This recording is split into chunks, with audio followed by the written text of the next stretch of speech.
Entering Kenmore. Doors will open on the left.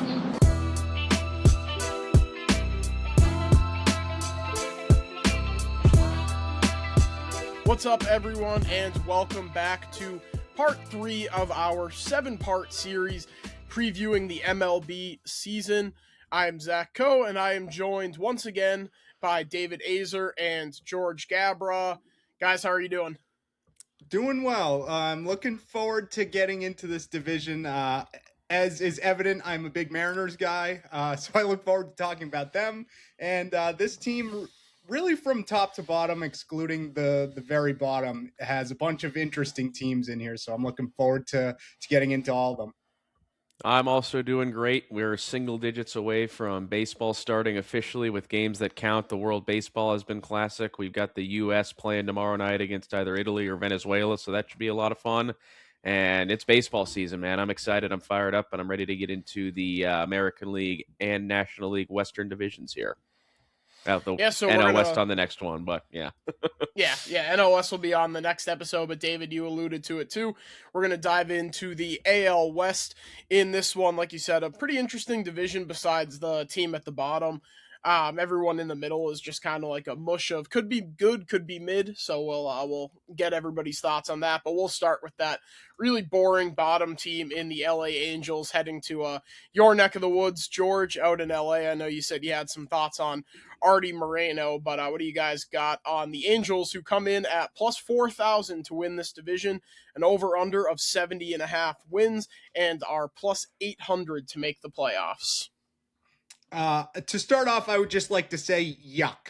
This team is a dumpster fire and kind of has been for upwards of 2 decades now. It's really hard to waste the entirety of as good of a player as Mike Trout's career has been, and they found a way to do it. It has been brutal. I think they've made the playoffs all but one time in his time in an Angels uniform. That is obviously not good enough. And this offseason, really, they made one interesting move, and that is acquiring Grayson Rodriguez, I would say, trading Taylor Ward away to the Orioles.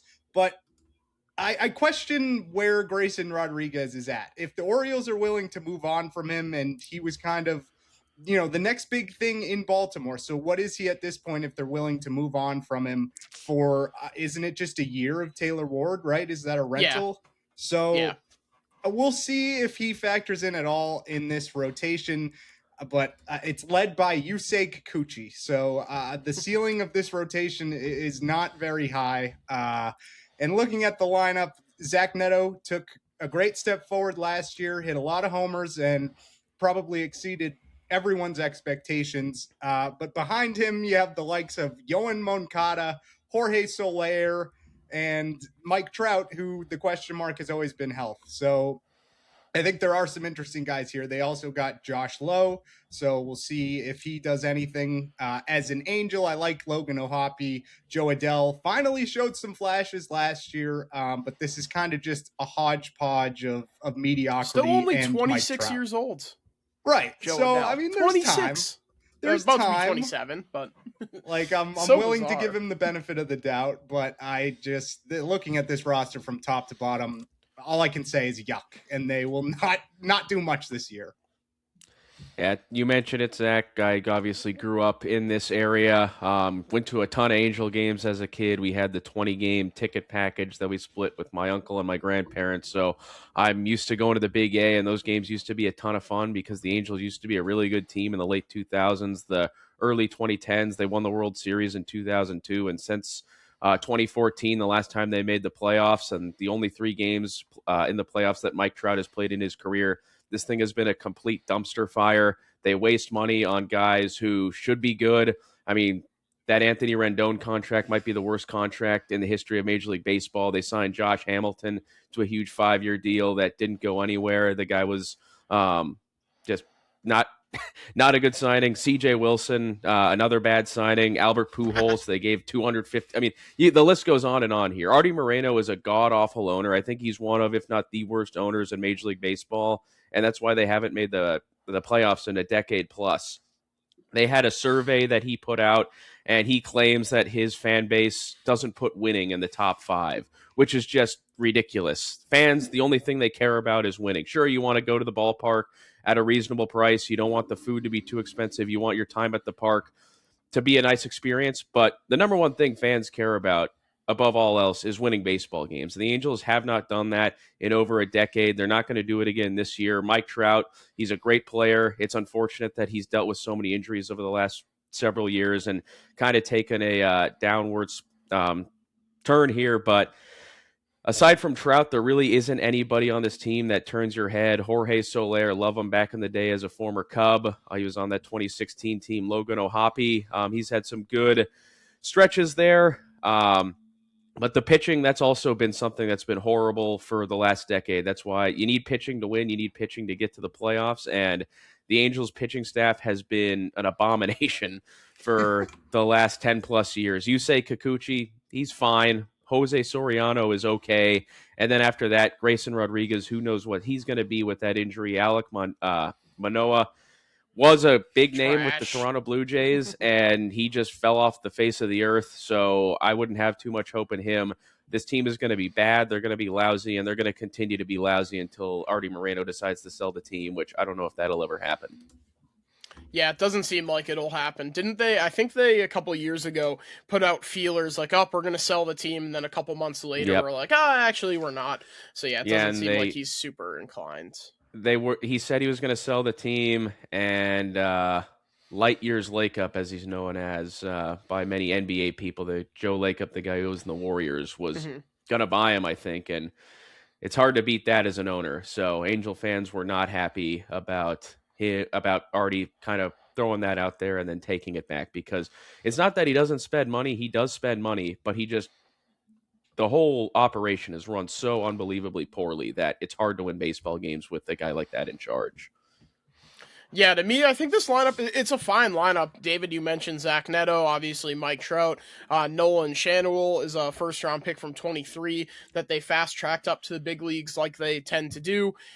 Joe Adell finally came onto the scene somehow at just 20, about to be 27 years old. Insane. Talk about a guy who was a forever prospect in Joe Adell.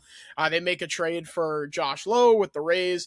Logan O'Hoppe, a catcher who they had high hopes for, obviously, but it hasn't really seemed to burst onto the scene. But yeah, the big thing to me is this rotation is just a black hole, really. You have Reed Detmers, who looked good in a relief role last year, working his way back from injury, but who knows what he's going to be as he transitions back into a starter. Grayson Rodriguez, who at 26 years old, a former #1 pitching prospect in baseball, in the Orioles don't really have anything on the rotation side. For them to just be giving up on him for a 1-year rental in Taylor Ward, that tells me that Gray Rod's elbow is pulled pork at this point. Yeah. So who knows what you're going to get out of him. The bullpen, it features Kirby Yates, 2018 World Series champion, director of morale, Drew Pomeranz, Jordan Romano, who was really good with the Blue Jays 2 years ago and then fell off a cliff from there. It's not going to be pretty for the Angels this year. I think they're going to rely pretty heavily on two arms in their farm system to step up and kind of grab hold of a role, and that'd be Tyler Bremner, who was the third over, whatever pick they had in the last draft, second overall pick out of UC Santa Barbara. A little bit of a surprise, but as we know with the Angels, they tend to fast track these guys, so I think that they saw Bremner was the most major league ready arm available to them, so that would be my guess as to why they went there. And then George Klassen, who's a guy who's been in their farm system for a couple years now. He's always had issues with control, but the stuff is just absolutely electric. He had a couple really good spring training starts so far, and he looks like he could be in position to actually crack this opening day lineup. But for him, it's going to be the command. It was a 3.89 walks per nine last year, but an 11.10 K per nine, and that has kind of persisted throughout spring so far. It's a 10-13 walk or a K per nine with a 3.38 walk per nine, but the homer per nine of 2.25 in the spring is going to be the one thing holding him back. But he's a guy I think is actually going to factor in with some really electric stuff. He can if he can figure out how to command it. On the offensive side, I mentioned it. They like to fast track guys. Christian Moore was their first round pick out of Tennessee, second baseman 2 years ago.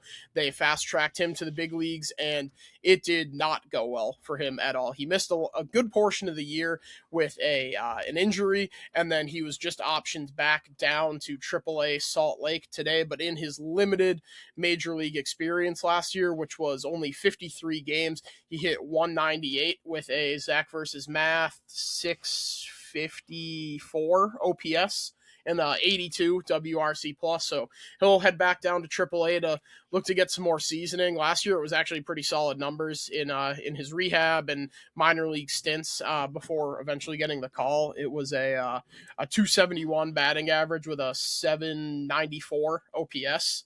Absolutely crushed that one. Suck it, Math. So we'll see what if they can get some steps forward from these guys. But either way, looking like it's going to be a long season at the Big A. As it has been for a while. A really nice ballpark, but unfortunately, like both of you said, that it hasn't seen winning in some time now. A couple more guys I just want to mention real quick. Ben Joyce, who has electric stuff when healthy, is now on the mend. I believe it was a torn labrum, and he'll be back like closer to the halfway mark of this season, maybe a little earlier, but obviously an electric arm could factor into the bullpen at some point this year. But other than that, like you said, like Kirby Yates, Drew Pomeranz, Jordan Romano at this point in their career, I don't want to say they're fully cooked because Pomeranz actually looked good for the Cubs last year, right? Correct me if I'm wrong. So, oh yeah, he was great for us last year. Yeah, so I mean, good to see a career resurgence from a guy I know that Zach likes. Me personally, the director of morale.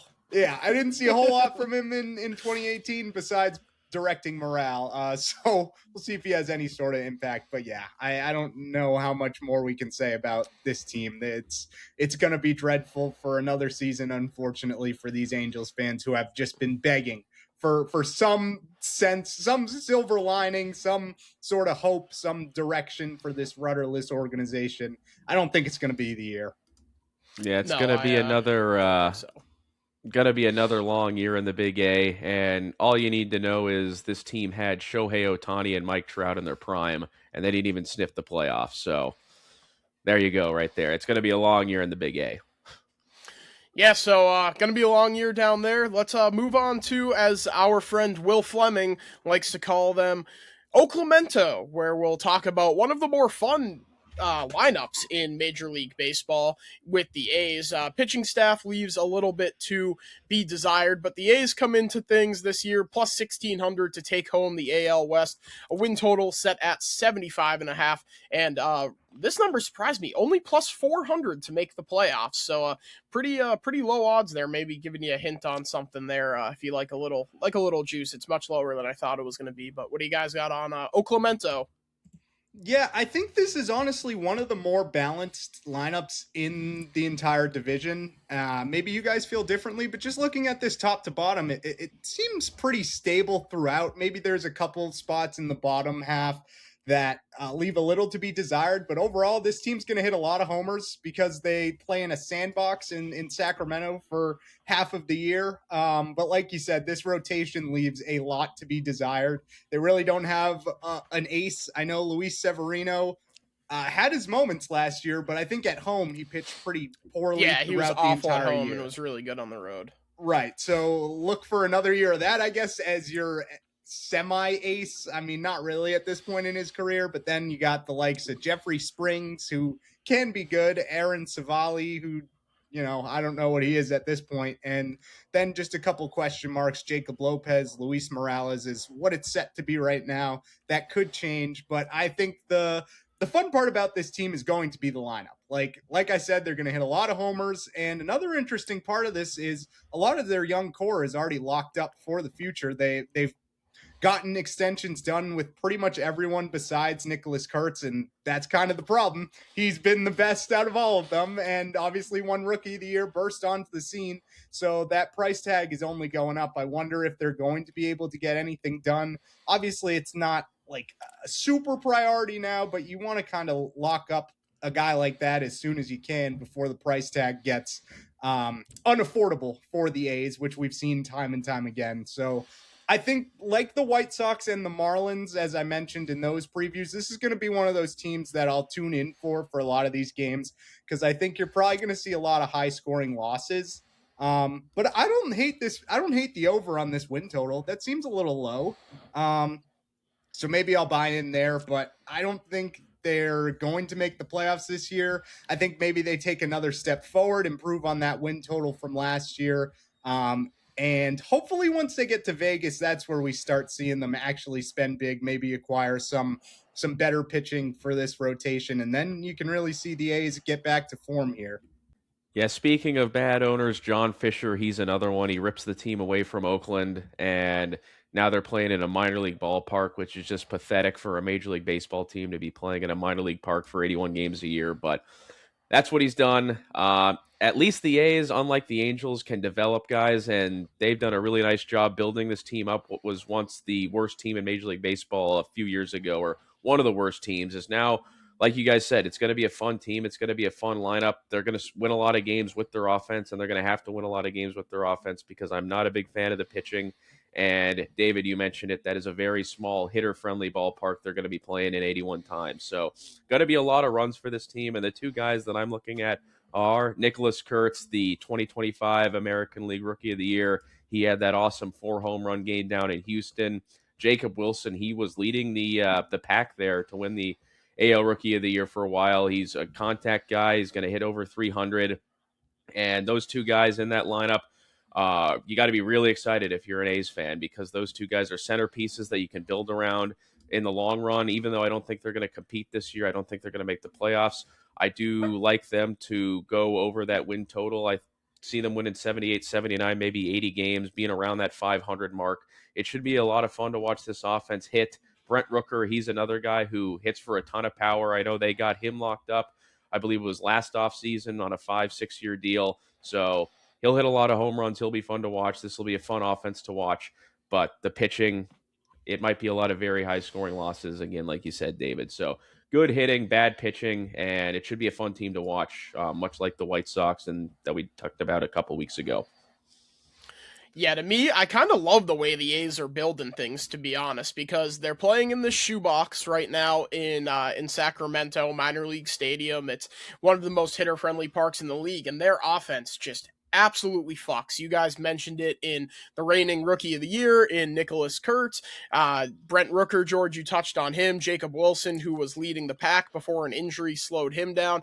And then Tyler Soderstrom and Shea Langoliers. Langoliers, I don't know if you saw this the other day. He took 3 swings in spring training and hit 3 bombs, and they all had exit velos over 100 miles an hour. So he's just absolutely killing the ball so far in spring. It's a 351 batting average with an absolutely ridiculous 919 slugging percentage. Obviously, it's only spring training, so put however much stock you want into that. But I think this lineup, like, talk about, David, we've talked about this a lot on Enter and Kenmore, where we're noted Mariners enjoyers, because Red Sox games wrap up around 9:30, 10 o'clock. We're looking for something else to throw on, and it's these West Coast teams. It was the Mariners for a while, and now I think this year that team's going to be the A's for me, where it's like, all right, I'm having a good night gambling, I'm going to go ahead and I'm going to take the over in an A's game, or I'm having a bad night gambling and I'm going to chase my losses with an over in an A's game. Like, there's a lot to like about this lineup. And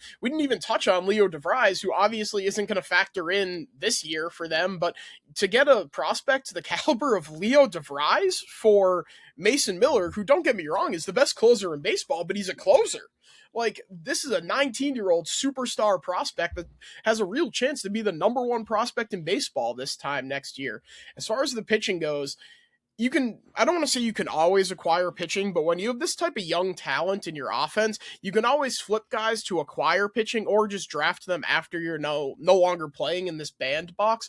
But there are a couple guys in there. Jamie Arnold, who was their first round pick out of Florida State. Florida State nailed it this last year, 11th overall. So we'll see what he develops into. He's got kind of a funky arm slot. Oh geez, didn't mean to drop a hard F there. Sorry. Anyways, he's got a little bit of a strange arm slot. We'll see. I've seen him compared to, I always forget his Hobie Milner, is it? I think it is his arm slot there, and like that's one of his lower percentile outcomes is just being a reliever with an interesting arm slot. But we haven't seen him pitch professionally yet, so we'll see what the A's development can do with him. Gage Jump was their top pitching prospect before Arnold entered the fray. We actually should see him at least a little bit this year. If I had to guess, he's been with the A's in spring training. The per nine numbers don't really jump off the page at you. Only a 6.5 K per nine and a 2.8 walk per nine, but a 186 ERA shows you that he's still getting the job done. I would guess that we'll see him at some point after maybe a little bit of seasoning in AAA, because the highest level he reached last year was 81 2/3 in AA. And then Gunnar Hoglund, who is going to be delayed his start to the year because of a back injury, I believe it is. Let me double check that. A knee injury, or is now dealing with a Hoglund parentheses knee is now dealing with a back injury that will delay his start to the season. Okay, so I guess it's both a knee and a back injury, but he wasn't great for them in limited appearances last year, so we'll see what that turns into. But yeah, I think this is going to be a really fun offense. There's a lot of stuff to look forward to as an A's fan, and I think I was in Vegas about a month ago, and I saw the site of where I saw the site of where they're building the new stadium, or whenever that gets underway, right on the Strip. So it should be a lot of, if not actual A's fans, a bunch of tourists coming out to these games. And I think that's going to be the point where hopefully you start seeing them spend money. And like you said, Zach, I think they're in an interesting spot, because say they're overperforming as the trade deadline approaches. Like you said, could they move off from some of these young prospects to get some more major league ready arms that could make an impact this year and potentially make a wild card run? I don't want to fully rule them out. I just think it's tough in this division, where we'll get to some other teams that seem a little bit further ahead. But like I said, the future's bright for this team. I'm definitely going to be tuning into these games. Love hearing Dallas Braden on the calls. So a lot of things to look forward to. I really just think they need to get the hell out of Sacramento here. And I also just want to mention real quick a kind of an interesting trade in Jeff McNeil, where it's like, okay, this is a young up-and-coming team, and you bring in an aging veteran now who I've kind of heard has been not the best in the locker room. There were maybe some rumors out of New York in that sense. So curious, maybe a change of scenery helps with that. But you can always use a contact guy, especially when you already have the big boppers in your lineup. So, well, I don't know if he'll bounce back per se, but maybe return to form a little bit there. Just another supplementary piece of this lineup. Yeah, I think it should be a very. Go ahead. Oh, sorry. I think A's fans, Oakland A's fans' worst nightmare is going to come true when they finally do move to Vegas, and Fisher's going to start spending money because they're in a way bigger market, which sucks, because he's such a scumbag for pulling them out of Oakland, because that fan base, and we saw it before they were moving, that they were really passionate fans, and the attendance nonsense was exactly that. It was nonsense. He systematically tore down the team so that they weren't a competitive product that anybody wanted to go see. And yeah, he sucks. Fuck him. Because those early 2010s A's teams that were in the playoffs, that place was absolutely rocking. So it sucks that he pulled that away from those fans, especially just a couple years after the Raiders did the same thing. Yep. Mm-hmm. Yeah, I've been to a game there at the Coliseum, and granted, it was a midsummer August day Thursday getaway game when they were playing the 100-loss Astros at the time in like 2012, 2013. So it was not rocking then, but just watching those games in high school on TV, that place was rocking back when they had the Moneyball team in the early 2000s. The fans love that team, and it sucks that they got ripped away because of a shitty owner, but that's just what happens in sports sometimes, and it's a bummer. But this is a fun team. It's going to be an exciting team to watch. I don't think they're going to make the playoffs, but it's certainly going to be fun to watch them, especially late night on the West Coast. Yeah, moving on to the next team in this division, a team that is not too far removed from a World Series title. It's a team that last year I just could not quit. I just kept thinking they were going to turn it on and figure things out, and they never did. And now there were some rumors of some clubhouse drama between two of their best players.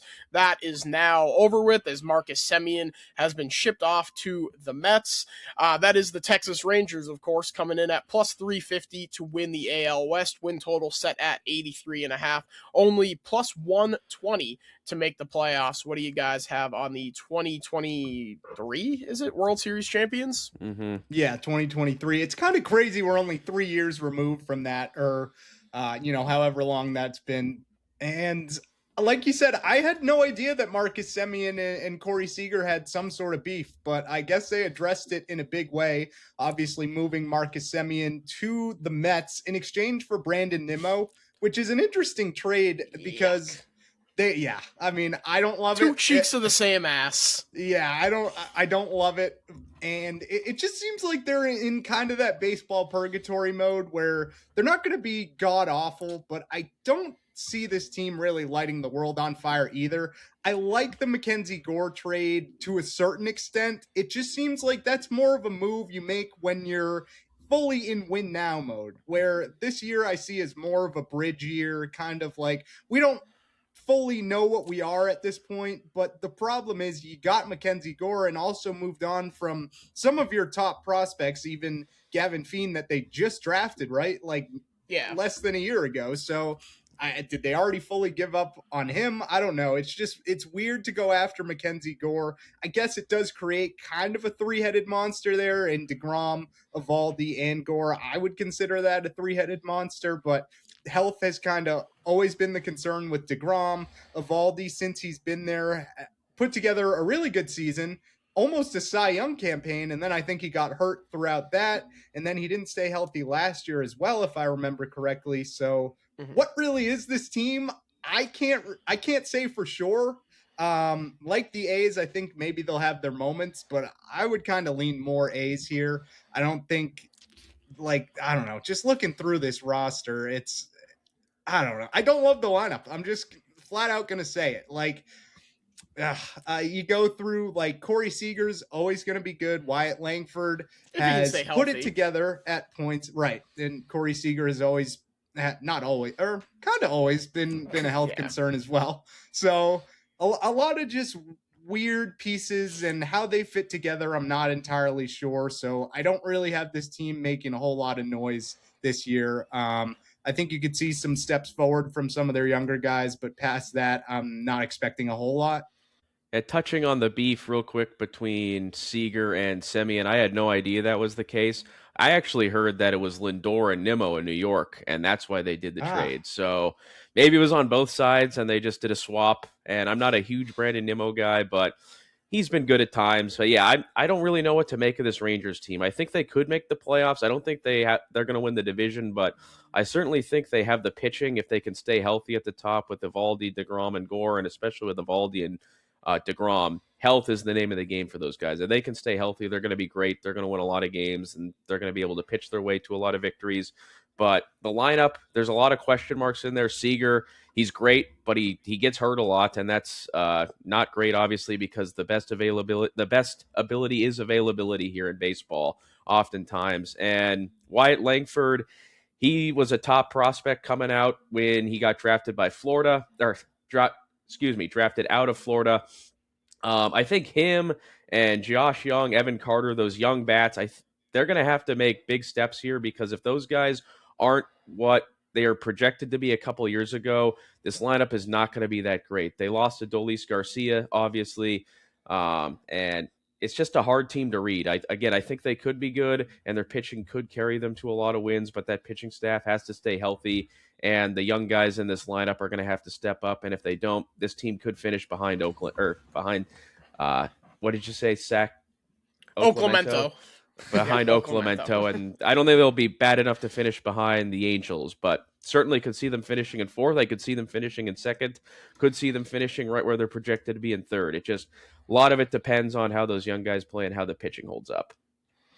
Yeah, for me, I echo a lot of those same sentiments. I think Wyatt Langford is going to be an absolute superstar still. I know it was a little bit of a down year last year. It was only a 241 batting average with a 775 OPS, good for a 118 WRC plus, but he is another guy who is just absolutely hitting the piss out of the ball so far this spring. A 481 batting average with a 1548 OPS, good for a whopping 292 WRC plus. Again, it's spring training, so put into that what you will.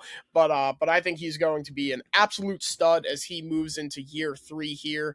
Evan Carter is a guy I'm a little bit less certain of moving in. Obviously, he burst onto the scene and was a big part of their World Series run a couple years ago, but we'll see what he turns into.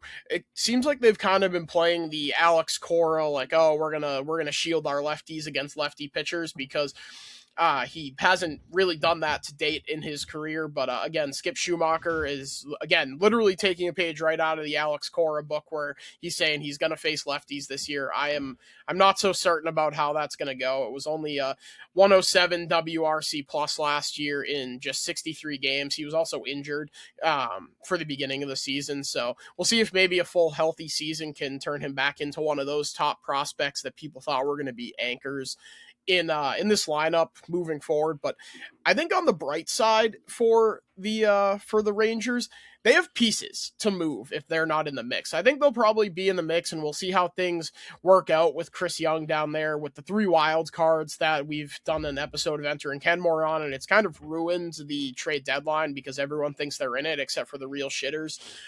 So we'll see how they evaluate their team, but do you try to move off of a Jacob deGrom who's going to be 38 years old if he's healthy and having a good season and you're not in the mix? Same thing can be said for Nathan Eovaldi, who just turned 36.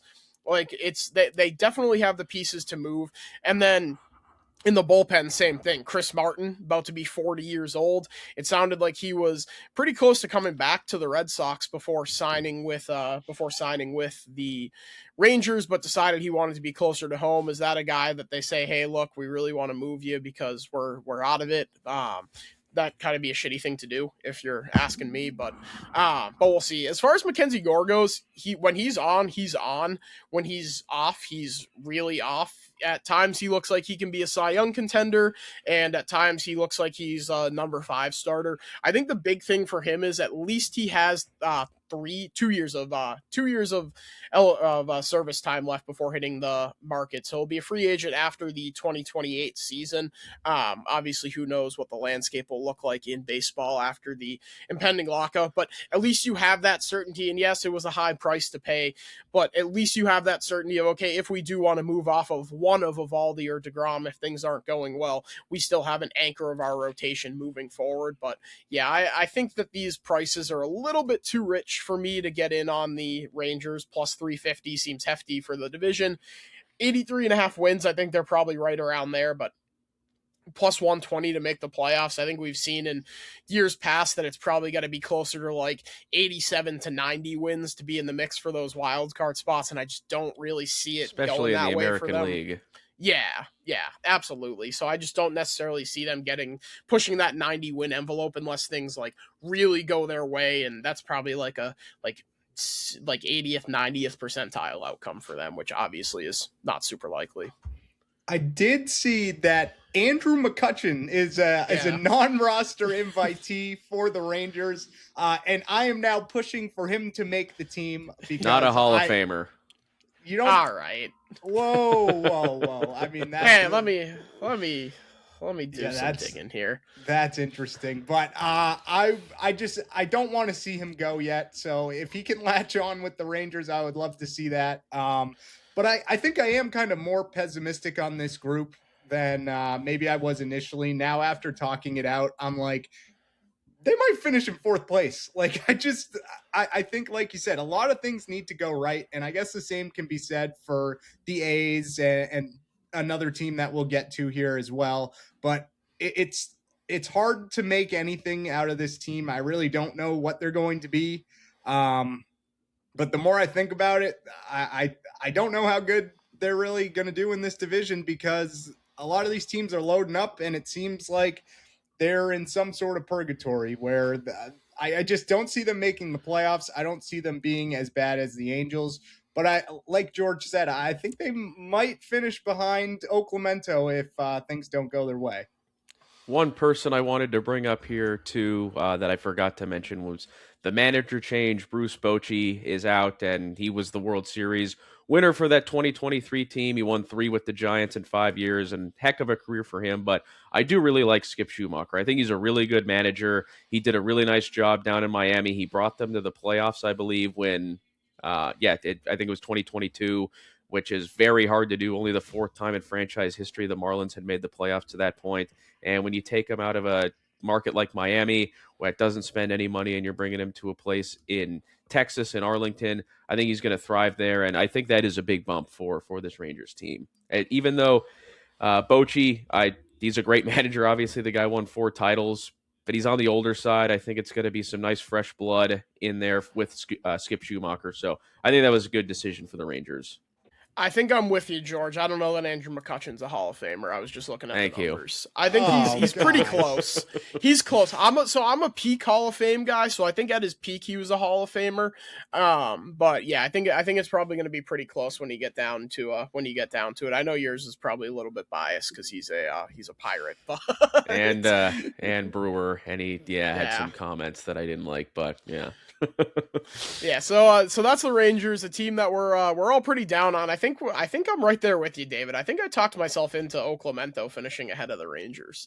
But yeah, a team that we're not super high on. Let's move on to a team that has dominated really the better part of the last decade in this division before last year, where the Mariners took charge. Obviously, they completely fell apart down the stretch there to lose that division. That, of course, is the Houston Astros, who come into things at plus 275 to claim the division. Win total set at 85.5, and they are minus 115 to make the playoffs. What do you guys have on the Stros? It's interesting because you move on from Framber Valdez, and obviously he had an interesting end to his tenure in Houston, going at his catcher and everything Trying like to that. murder the catcher. Yeah, so I didn't love that, but I question whether Tatsuya Imai is a 1-for-1 swap with Framber Valdez. Obviously, it's hard to predict these international free agents coming over. Like what I've seen in limited fashion so far from Imai, and I think he will be pretty solid for them, and it helps that they have Hunter Brown, who burst onto the scene last year as a real ace for this staff. I just worry that this team in this core entirely is getting another year older, and they really didn't do anything to supplement their lineup other than hopefully getting another healthy full season out of Yordan Alvarez. Obviously, that was the big thing last year, and they did collapse down the stretch. So are they going to be able to put together a better season this year? I'm not entirely sure. I think, honestly, the reign of terror from the Astros ended last year, and I think it might be more of the same for them this year. I like some of these guys. I know, George, you're not super thrilled with who I'm about to mention, but I like Cam Smith a lot. I think he's going to be very good. He showed some flashes last year. I think another season with the Astros, I think we'll see great results there. I do like some of these pieces. Like Christian Walker cannot be as bad as he was last year. Altuve, like I said, is another year older. Jeremy Pena, I like a lot. And Carlos Correa is interesting because they brought him back as a primary third baseman. Where he slots in this year, I assume it will be third again. But the problem is you also have Isaac Paredes, and that was the whole thing. Are they going to trade him potentially to the Red Sox? I know Zach and I were never huge fans of that rumor, but now it seems like you may have too many spots for these guys. So I am not inclined to say we're going to see a move this late into spring training. But it's going to be kind of a weird year for Houston, I think. I think there are paths for them to get back to the playoffs, but they still have to go around our Mariners here. So we'll see how that pans out. Well, just to touch on the Cam Smith real quick, I think that was a big loser of a trade for the Cubs because they got a horrible player, and we'll get to that in the next episode, and Kyle Tucker, who signed the word. Well, get into that on the next episode. But I do think Cam Smith is going to be good. Obviously, jokes aside, he was a top prospect out of Florida State in the first round. The Cubs gave him up along with Hayden Wesneski and Isak Paredes, who loves that Crawford box left field porch there, short out there at I forget what it's called now. Is it Deacon Park? Yeah, I'm always going to Deacon, think of yeah. it as now I'm blanking on that. I get the Minute Maid. Yeah. I get the Trop and Minute Maid mixed up because it's two orange juice companies. But yeah, I mean, I think me, like a lot of people, always like to see the Astros fail just because of that cheating scandal with the trash cans when they won in 2017 over the Dodgers. And they went to 7 straight American League Championship Series that ended in 2024. This is a good team. It's not a great team. We're going to get into the best team in the division here shortly, and I don't think it's particularly close, but I do think Houston has the second best team in this division. Jose Altuve, if the voters don't hold the trash can banging against him, he's a future Hall of Famer. Yordan Alvarez is one of the best pure hitters in baseball, one of the best power hitters in baseball when he's healthy. That hasn't been the case a lot as of late, but if he's healthy, he's one of the best bats in the game. So that's going to be key here for Houston. Christian Walker, he had a bad year coming off the free agent signing with Arizona. We'll see if he can bounce back. But the two guys in this lineup, obviously, that you're looking at are Jose Altuve and Yordan Alvarez. The pitching doesn't get me too excited. Hunter Brown, he was fantastic last year. If he can repeat what he did last year, that's going to be huge. And he's a number one horse kind of guy if he can do that. Ime coming over from Japan, it is always questionable how these guys are going to translate. Aside from Yoshinobu Yamamoto, you knew he was going to be a superstar just with the amount of money that he got paid. But even Shota Imanaga, a guy I'm a huge fan of, he was really good his first season. And then the book was kind of out on him, and he struggled towards the end of last year. So we'll see how he does this year. I think that's going to be a huge piece they need. And they do have one of the best closers in baseball in Josh Hader. So you get to the 9th inning with a lead, he's usually able to lock the door down. I think this is a team that could go to the playoffs as a wild card, but I don't see them winning the division. And I think for the rest of time, I'm going to be rooting against this team just because of the cheating scandal. So I hope I'm wrong. I hope they finish in last place. I know that's not going to happen. I do think they'll make it to the playoffs as a wild card team, but don't see them winning the division over the team we're about to talk about in Seattle. Yeah, I think health is going to be the storyline for this Astros team.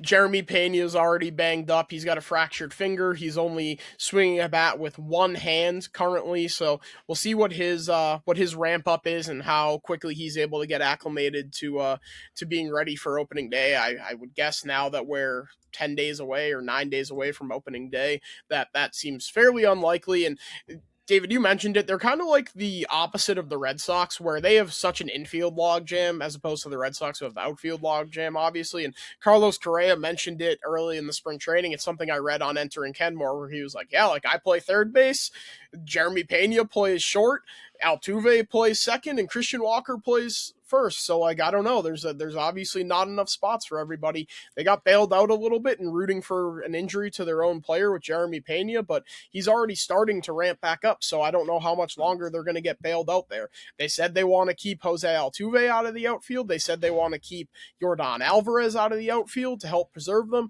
Josh Hader is already banged up. He's going to start the season on the injured list and with a shoulder injury. So I don't know. It's gonna have to come down to health. It seems like this is a team that's kind of on their last gasp before they have to start to rebuild things a little bit. Obviously, you have your anchors that you can build around in Cam Smith and Yordan Alvarez, Hunter Brown on the rotational side. But aside from that, it's pretty slim pickings as far as everybody after Hunter Brown and Imai in the rotation. And then their farm system, honestly, isn't really much of anything to write home about either. On the pitching side, they have Miguel, I'm going to fuck up his name, Ulola, who could go either way in terms of being a starter or a reliever. They have Ethan Pecco, who I think is a pretty solid starting pitching prospect, but does he project as anything more than a 3?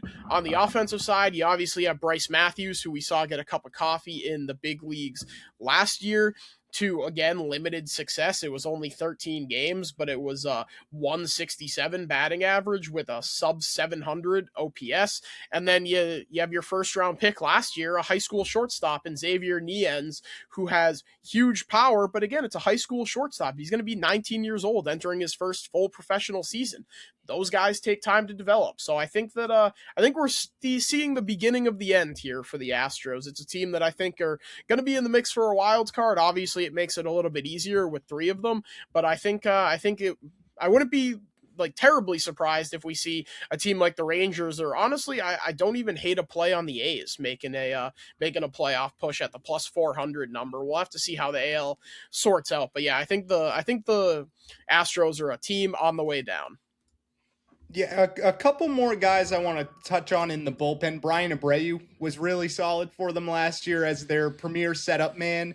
Also, Bennett Sousa showed some flashes last year as well. So I think, like you said, George, with Josh Hader, as long as he's fully healthy, like innings 7 through 9, give or take, should be pretty solidified for them. So maybe you see some late, some late steals, some of these wins coming from the great play from this bullpen.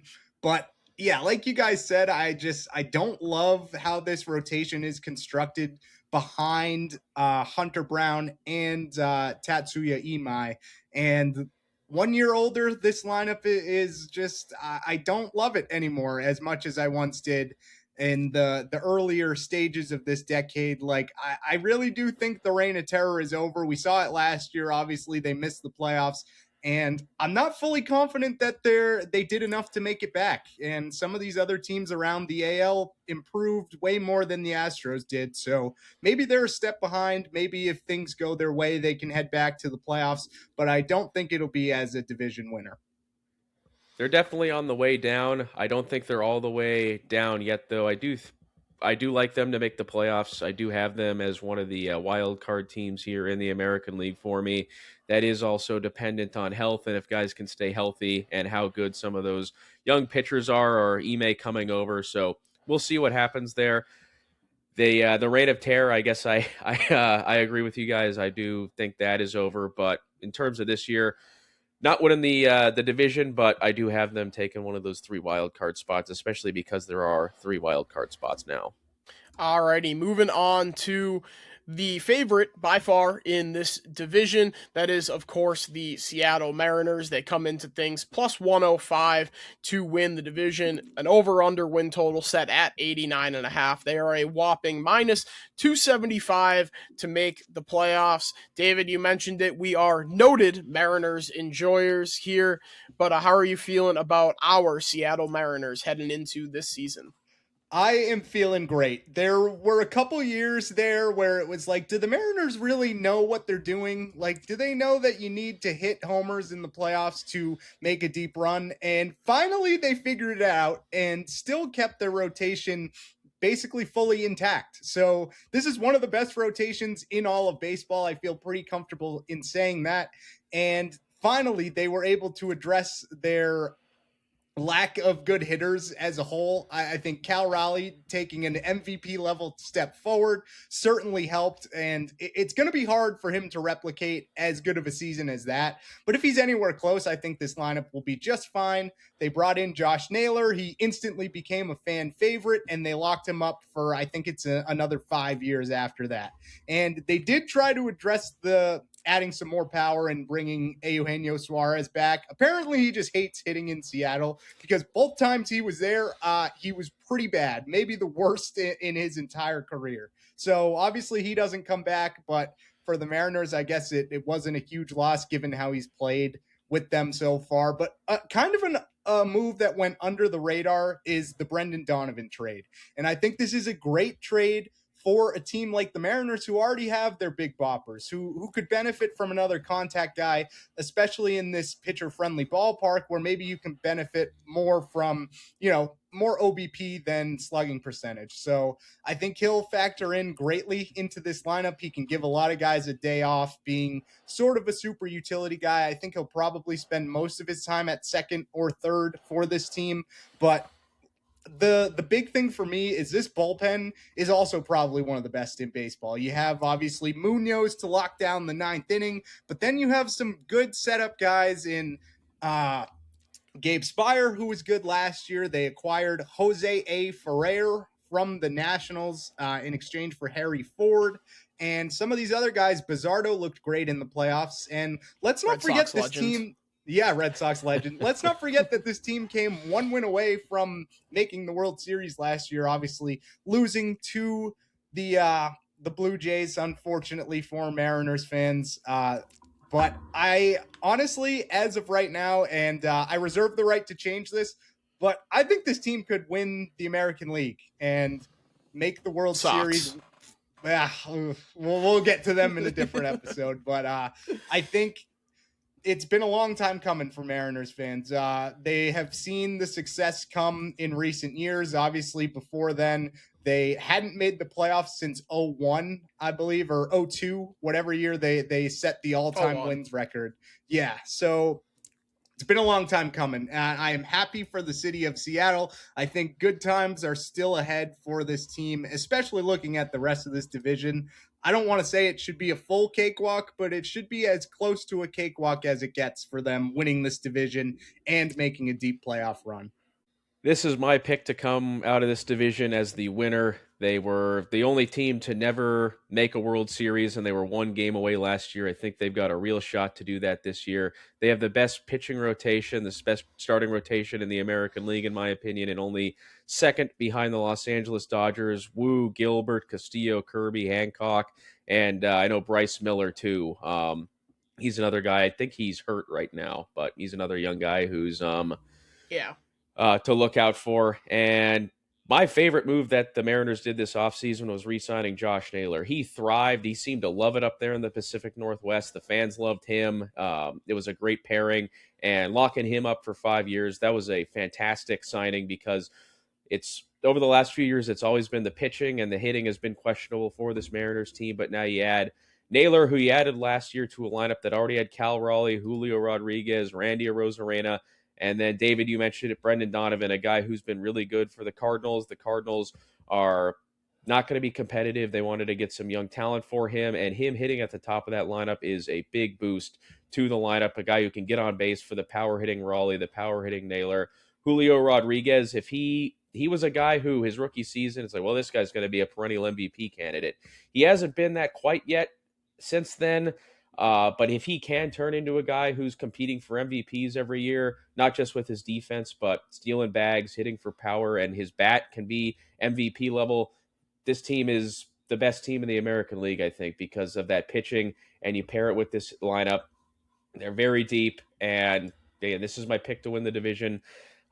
It's not my official pick yet to win the American League pennant, but if I had to pick right now, I would be picking the Mariners because they're loaded from top to bottom. They got a very good team, and Mariners fans have waited their entire lives to punch their ticket to the Fall Classic, and I think it could be happening this year.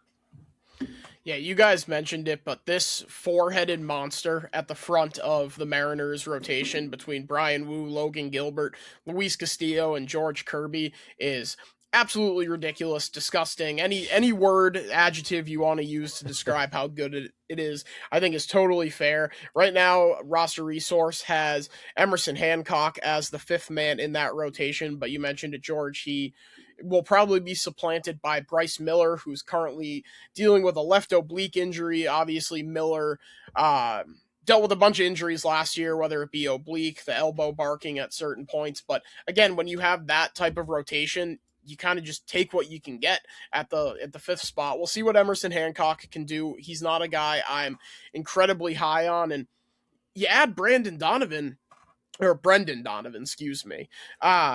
And you give up Gerangelo Sahante, who obviously is the switch pitcher, but I believe he is committing to only one side. I forget if it's left or right. But he is committing only to one side of the plate. Ty Pete, who's a pretty high ceiling outfield prospect, and you still hang on to Colt Emerson, Ryan Sloan, Lazaro Montez.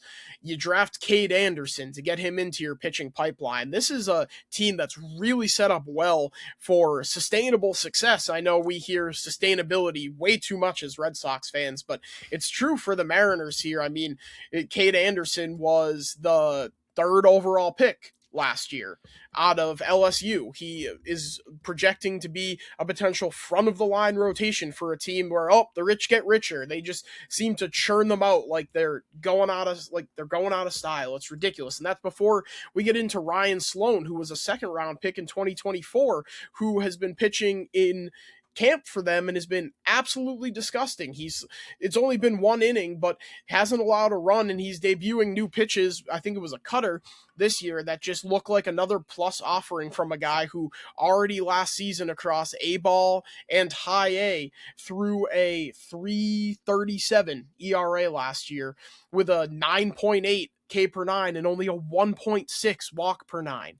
In 11 innings after getting promoted to high A, he didn't walk a single batter with a 10.32 K per nine. This is a guy, again, the rich just continue to get richer. They have two guys that look like they are going to slot into the rotation immediately and potentially be front of the rotation arms. And then on the offensive side, Cole Emerson, 20 years old, he's knocking down the door. Your 2023 first round pick projects to be a shortstop. Obviously, they have JP Crawford there right now, but Crawford is a rather pedestrian bat, only a 722 OPS last season, and the range is only getting worse with age. At age 31 last year, it was a negative 13 outs above average at shortstop and a 20th percentile arm strength. So I think that's a change that we could see happen pretty quickly if the veteran starts to falter and show his age. Emerson is only 20 years old, but last year it was a 285 batting average.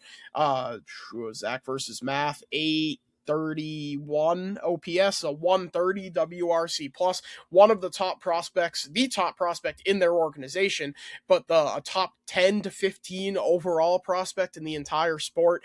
Like I said, this is a team that is built and continuing to build to dominate the AL West and the American League for the better part of the next decade. I think they're going to win this division running away. Yeah, and not to mention, the oldest guy in their projected rotation right now is Luis Castillo, and he's only 33. So if some of these younger arms are knocking down the door, then that makes Luis Castillo more expendable to be able to even build this offense even further at the trade deadline potentially. So I think that's the one area where I don't want to say I'm concerned, because like I said, I think this team is probably going to run away with this division.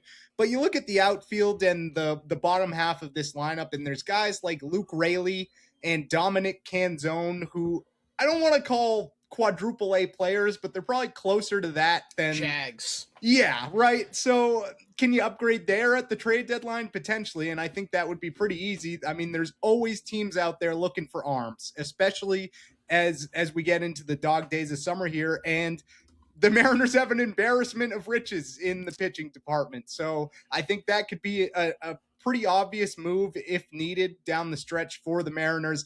And I also just want to mention real quick, they added Rob Refsnyder, the lefty killer from the Red Sox.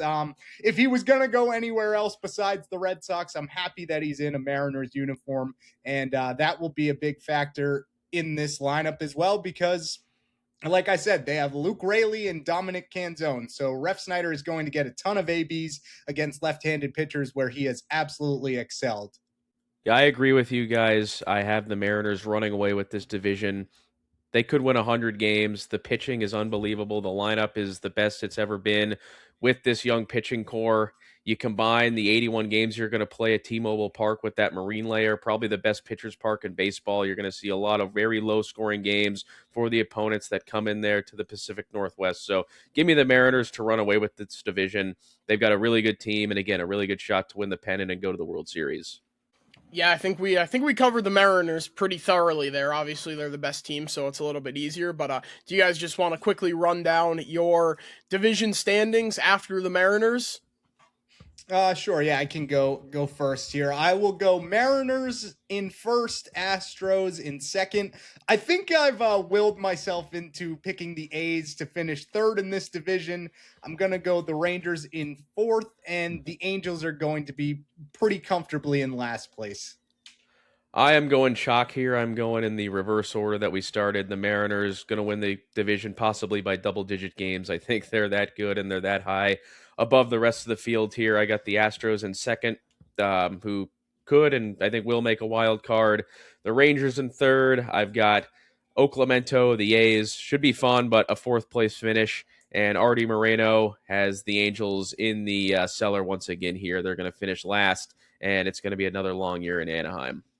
Yeah, I actually have the same thing as David there. I have Mariners, Astros, A's, Rangers, but I do think, and then Angels, obviously. I do think the A's are going to push the Astros for second place in that division, and maybe challenge for a third wild card spot. I just think that lineup is so good that it's going to be hard to deny. Definitely, yeah. Alrighty, so that'll do it for our AL West preview. Next up will be the NL West, dropping in a couple of days. Make sure to give us all a follow on the socials. You can find George at GG Gabra on Twitter and at GGG Sports on the TikTok. You can find David at DAzer27 on Twitter. You can find me at @co_Zach. Make sure to give our social platforms a follow on all of them for our podcasts, rather. You can find me and David talking socks at Entering Kenmore. You can find me and George recording a NCAA bracket breakdown tomorrow afternoon. That'll be on the Ramble On podcast feeds and right here on the YouTube. So check that out ahead of Thursday's action. Thank you for tuning in, and we will see you previewing the Dodgers and the rest of the NL West.